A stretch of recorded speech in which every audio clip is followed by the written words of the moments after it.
Hello everybody, Steven here with Cardboard Coalition, and today we figured we'd bring you a how to play of Transmissions. This is a game by A.B. West, and it's inspired by the art of Matt Dixon. Let me see if I can get the right one. There we go. This is a Crosscut.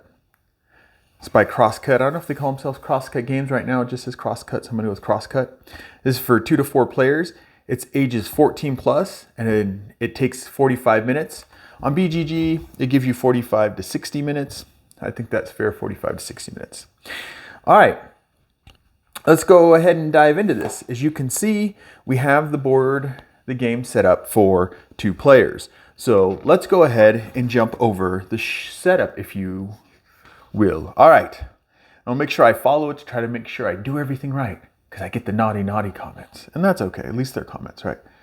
All right, so first off, of course, you put the player board down. Then you place these adorable little robots, right? And how you place them is randomly. I like to have everybody playing place one and go back and forth. Everybody at the table place one.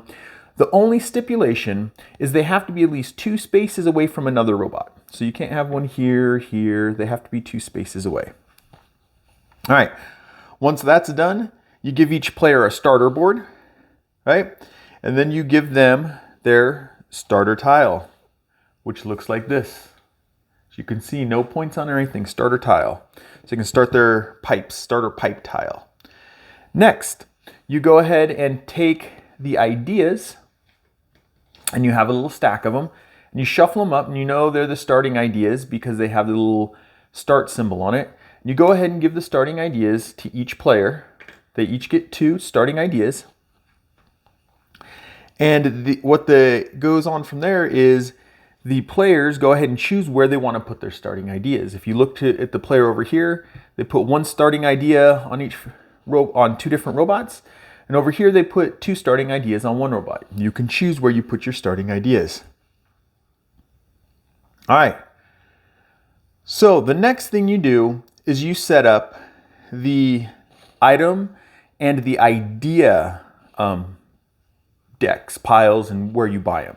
So you set up the items, these are items, and ideas, right? And how you do that is you take 2. The game comes with, I think, 5 of each, and they have letters on them so you can tell which is which. And for a 2-player, you take 2. Here, I'll show you guys. There's a little chart. You got a little chart right here that tells you. Let's see, what is there? 1, 2, 3, 4, 5. Yeah, 5 of each. But it tells you for 2 players how many to use, 3 players, 4 players. So we're doing a 2-player, which means that we're taking 2 sets of ideas and 2 sets of, 2 sets of ideas and 2 sets of items. And we shuffle those, and then we put 1 of each in each of these spots. 1 item in each spot and 1 idea in each spot. Once that's done, we go ahead and we start setting up the pipes, which we have down here. What you do is you have a good set of pipes. You go ahead and shuffle all those up. And then I'll show you guys again. Once again, you have this quick little chart that tells you how many. 2-player, 3-player, and 4-player. Since we're playing with 2 players, we're going to go ahead and go with the 2-player, which tells us 5 pipes in each stack. So there's 5 pipes in each of those stacks. You go ahead and set those out. Then you go ahead and you set up the forest cards. You take this deck of cards, you shuffle it up, you go ahead and put it right here in the forest, and you flip the first one over to start the discard pile. Next, you go ahead and make sure you get out the engrams. These are the engrams. And we have, these are points. These just represent points. We have our engrams, different colors. We have our energy, electricity. I keep calling it energy, our electricity. And then the points, I think it's kind of an extra thing. You can use them at points, but it's not that big deal. But anyways, the game comes with this nice little tray that holds them all, so I go ahead and set that out. All right, once you do that, you give each player 1 of each color engram. So each player has 1 of each color engram. And then you give them 4 electricity. So 4 electricity.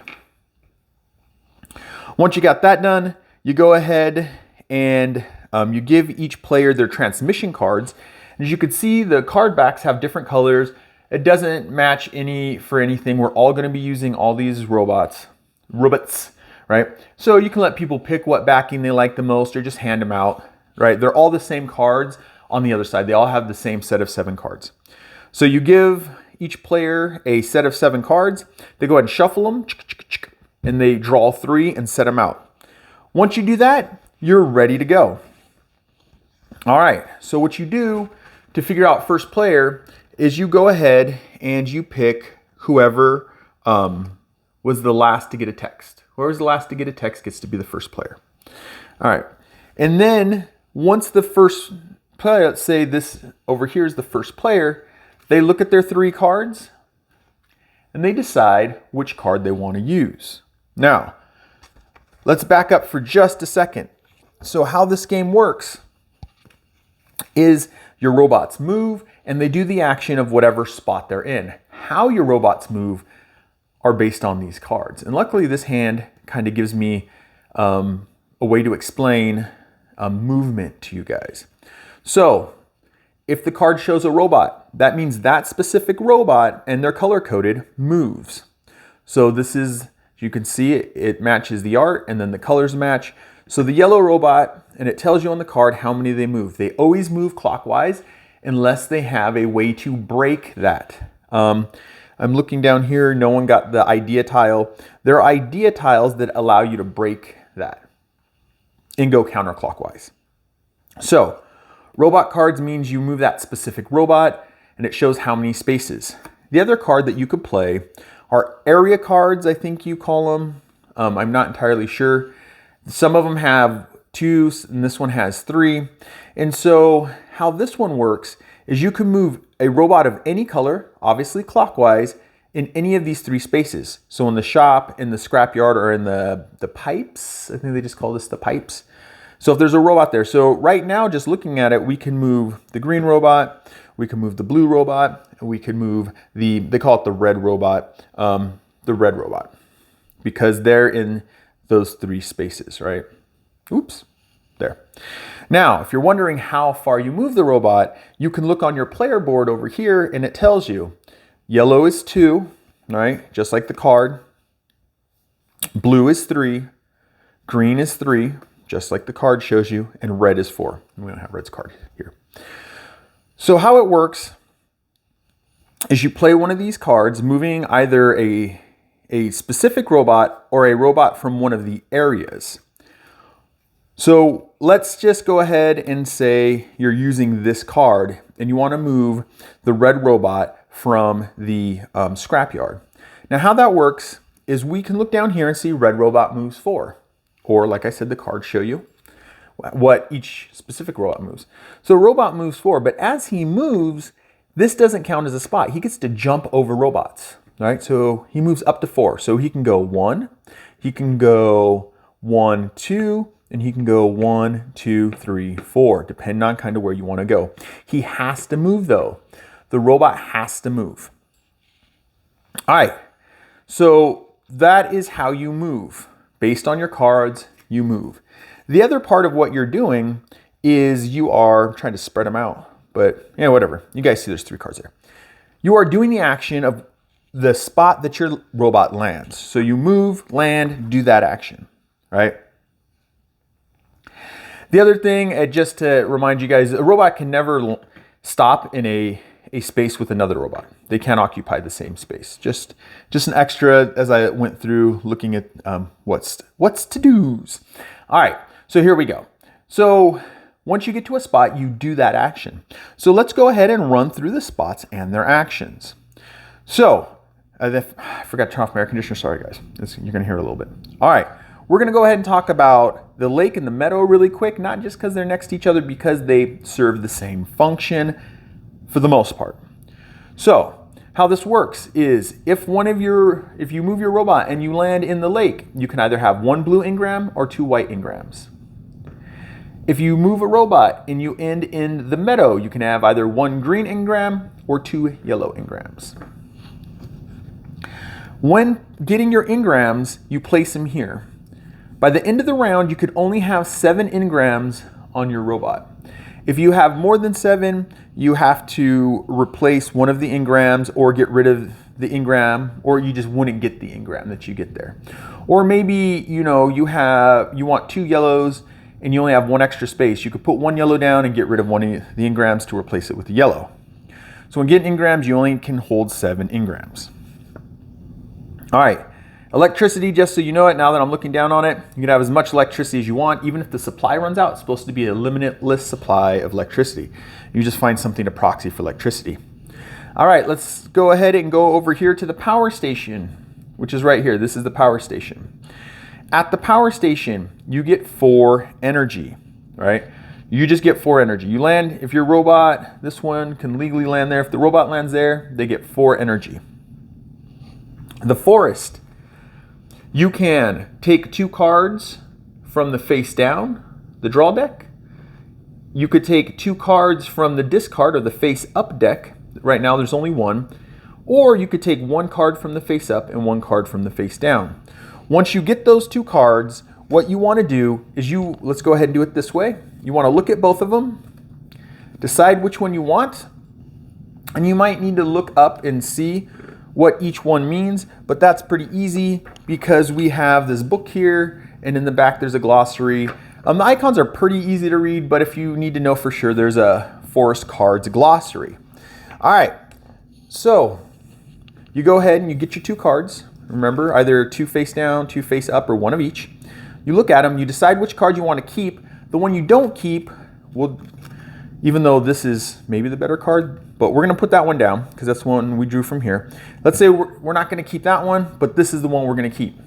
What we do is we go ahead and put it face up next to us, and then we can use it anytime. We can use it when we draw it. We can use multiple forest cards at any time. A lot of times it tells you specific things, like this one that gives you more, I keep calling it energy, electricity, gives you more electricity. You could play it at any time. This one says when you land on this space, you get 2 extra engrams. So you could play that when that happens. If you had multiple cards, you can play them together. There's no limit. Once you use that card, you go ahead and flip it over. So let's say this player moved this robot here. They get their energy, right? 4 energy, and then they get 2 engrams of their choice. And they can pick them, and they put them here, and the placing rules still work. All right. Oh, I think he would be right there. So let's go ahead and leave that there because we can talk about that in a little bit. Let's keep talking about spaces and what we can do. All right, so next we have the town. They want to go with the town next. Like I said, I'm trying to follow the book so I can make sure I tell you guys everything you need to know. All right, so next we have the town. So what you do in town, we kept calling these shops, but I guess it's the town. What you do in town is you buy an item. And to buy an item, you have to pay the electricity cost and the engram cost on each of the item. And we'll explain in scoring why you might want one item over another. But let's say this robot comes over here. This is the player over here. They want this item. They would have to pay a green and a yellow and 2 I'm throwing my electricity. 2 electricity to buy this one because there's a green engram and yellow engram and 2 electricity. So that's what they would end up paying. They would go ahead and dump it in here. They would take this engram and they have to place it as soon as you get an engram or an idea or a pipe. You have to place it as soon as you get. You can't wait till later. So they go ahead and take it, and we're just gonna, for lazy sake, put it right there. Once that item's gone, you get rid of this idea. It leaves the game. You go ahead and just set it off to the side. We'll throw it down here. I put them face down because it's easier to start organizing for cleanup. You go ahead and slide everything over, and you fill this up with another idea. Oh, look, there's toasters.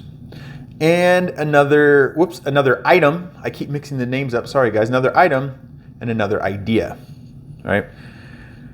So that's what you do when you go to the town, which you might hear me going back to say shop, but it's a town. Then you have the scrapyard. How the scrapyard works is similar to the town, but what you're buying here are ideas. So in the scrapyard, you buy ideas. And what you do is you pay the cost in electricity, as you see down here. I'll move that one closer so you guys can see there's a little 1. But if you buy any of the 2 furthest left ones, right, these 2 right here, you also have to pay 1 yellow or 1 white engram. So for this one, let's say our player over here, Let's say he was here, moves his robot here, he wants to buy one. He's gonna go for one of these. He wants this one, which basically is saying when you pick up an engram, you also get an extra yellow. He has to pay the energy cost, which is 1, and then he has to pay 1 white or 1 yellow. We're gonna say, we'll get, whoops. Let's say we're gonna get rid of 1 white engram. So he would, or she, they would pay for that. And then they immediately have to place this on their robot. So let's go ahead, we're just gonna place it, I don't know, let's place it right here. All right, so that's what the scrapyard does. It's to buy ideas. Same as the town though, if you buy that idea, you go ahead and you get rid of this item, it's out of the game. I once again throw them upside down so it's easier to organize. I didn't shuffle these, so these are gonna be all A's, but you refill the top and it's another toaster. You refill the ideas and the item that was taken away, all right? All right, so we have one more spot that we haven't talked about yet, have we? All right, we got the pipes. They do call it the pipes. So down here in the pipes, what goes on in the pipes? I don't know what goes on in the pipes, Stephen. All right, so you buy pipes, and it's pretty self-explanatory. So if a robot lands here, could be any of the robots, you buy one of these pipes. Let's see if our guys can buy. No one can buy one of these pipes right now. So you would buy one of these pipes and you would pay the engram. So let's cheat for a second and say this player over here still has their green, right? And they landed the green robot right here. In either of these spaces, you can do this. They're gonna pick one of these pipes to buy. They're gonna buy this pipe down here. Now, what they do is they take the pipe, just like the items and ideas, they immediately have to connect it to their starting pipe. So let's say they go ahead and put it right here. Well, let's go ahead and make sure they pay. Got to watch that everyone pays. Make sure they pay their engram, right? And then they place the pipe. The pipe can place like that, and that's pretty, or over here. Those are 2 spots that pipe, oops, no it can't, I lied. I looked at that wrong. You can see, I'm gonna go up close so you guys can see, there's little divots like that and then bigger divots, and then there's obviously that end. So this can either go right here, like that, right? Or you can place it right here, right? Or right here. But they would decide where to place it. We're gonna decide to place it right there. So as soon as you get the pipe, you place it there. And that's what you do in the pipes. The one other thing, now that I just thought about it looking at the pipes, is if you get a pipe and you decide either not to place it or you can't place it, but you still wanna buy the pipe, you would take the pipe and you would put it face down, which would still give you 4 points at the end of the game. This means it's not connecting to anything, but it's face down. All right, so there's the pipes. If you can't connect it, face down. All righty, now you might be saying, well, how's the game end? The game end, it's pretty simple how the game ends. So, the game ends if one of these 4 stacks is completely empty. So when the last tile gets taken from one of the pipe stacks, game ends instantly, you start counting, right?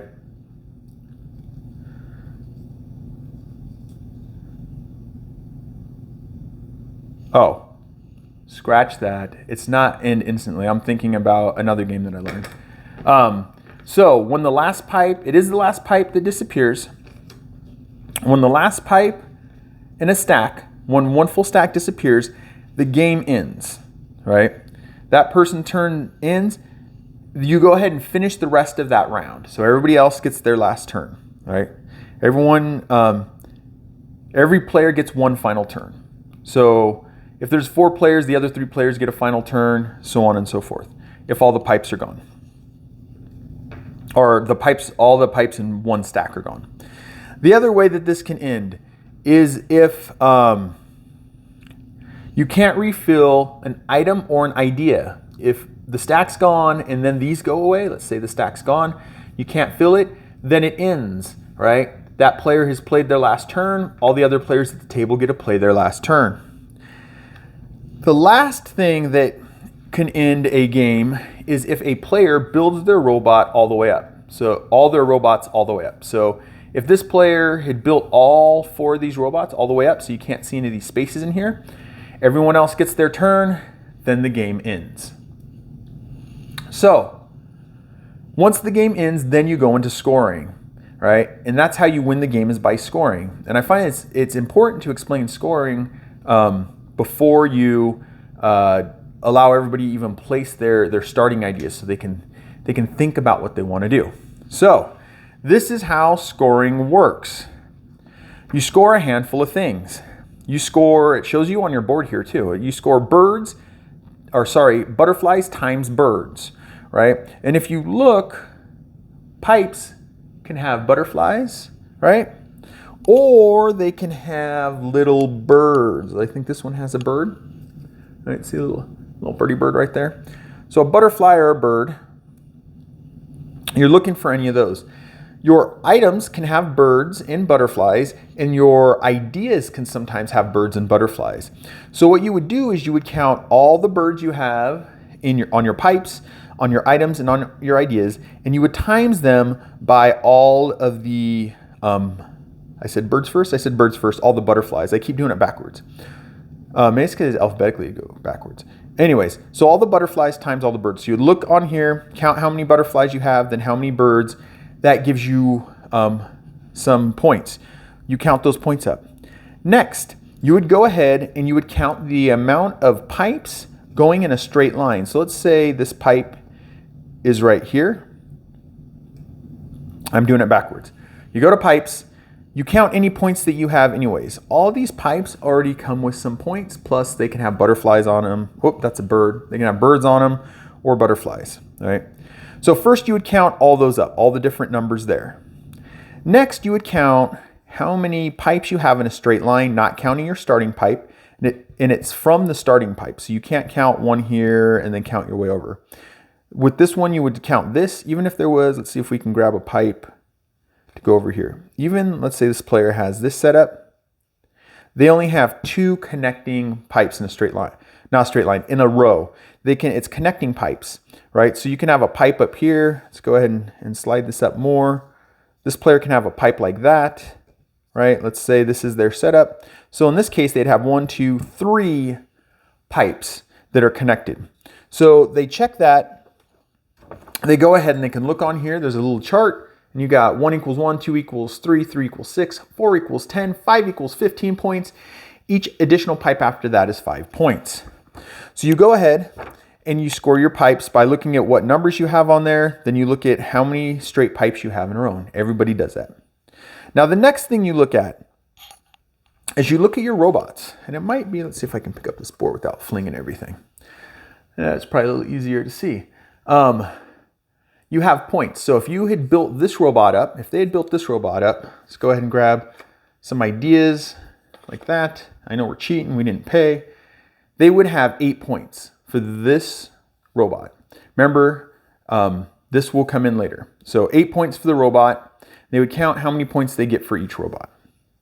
After that, what you want to do is you want to count up, oops, let's go ahead and slide this back in here. Points that they have, let's go ahead and steal all these to kind of show you guys. Points that they have for any ideas. Ideas sometimes do have points, and items. So in this case, there's 5 points, that's a 4 point, but you have some multipliers here. And how those multipliers work is if you only have 1 coffee cup, you get 1 point. If you have 2 coffee cups, you get 2. Same here. If you only had 1, let's see if I can do this, 1 toaster, you would get 2 points. If you had 2 toasters, you would get 4 points on each toaster. And if you had all 3 toasters, you would have 7 points on each toaster. Say there's a toaster there. And the items don't have to be on the same robot. They can be just anywhere on your player board. So you count up any points for ideas and items. All right. And then the last thing that you look at are these cards. Some of these cards, let's see if we can show you one. Some of these cards have points on them. I haven't, oh, there we go. See, some of them have points on them. Like this card has a point on it. So if any player had this card in here, let's go ahead and set it over here so I can explain the next thing. So if this player had this 3 card, I know I'm stacking this player over here. If this player had this card, they would count those 3 points. And then the last thing that you look at is you look at all the players and whoever has the least amount of acorns for their forest cards. And how you tell that, and I'll grab both of these so you guys can see. On the bottom, there's acorns. This one has 2. It's a little hard to see, maybe. This one has 2. This one has 1 acorn. So this player would be considered the player with the least amount of acorns. To be considered the player with the least amount of acorns, you have to have at least 1 acorn. You can't have 0 acorns. If they had 0 acorns, they can't claim least acorns. You have to have at least an acorn. All right. So that is the scoring, right? Running through my head, making sure I didn't forget anything. I believe I did tell you guys when you sit down. Yes, I did. Or maybe not. I'll just remind. So one of the reasons to put ideas, just in case I missed it, onto your robot is when the robot lands, they stop their movement, they can also do whatever that idea says. So let's say red, since we have this idea on red, lands, could be anywhere. Let's say he was over here and he lands in the meadow, decides to get a green token. Well, because he has this idea, he now also gets a yellow token whenever he lands in the meadow, because that says whenever you pick up an engram, sorry, not token, engram. Whenever you pick up an engram, you get a yellow engram. And that could be any. So he could land in the water, see, red can land in the water, get a blue or 2 whites, and he still would get, or they still would get a yellow engram, just in case I forgot that. But beyond that, that is how you play transmissions, right? The game by, I'm going to show you guys because it doesn't say games on there, just Crosscut. Game by Crosscut. I do not believe that anything on here is the Kickstarter stuff. I went with all the basic starting stuff. But that is how you play the game, even if you had different components to play. Maybe you have standees instead of, oh, that's what it is. This is Kickstarter, are these robots. If you give me 5 seconds, I'll pull out the standees. But they're still pretty cool. So let me go ahead. Oh, I grabbed both of them that work together. So because this is the Kickstarter or the deluxe maybe, it comes with this little miniature robot. Otherwise, you have the standee, which is still pretty cute. And I'm not going to put it in there because it's going to smash the cardboard. But you have bases that match the colors too. So you would have standees in place of that. But I don't know why I went over that because it has nothing to do with how you play. And it looks like the video is starting to go a little long. But if you're still here, thanks for watching. The How to Play of Transmissions by Crosscut. I keep wanting to say Crosscut Games. If you have any questions, comments, or concerns, make comments on the video because it helps us out. But anyways, I'm Steven with Cardboard Coalition. I'll catch you in the next one. Bye.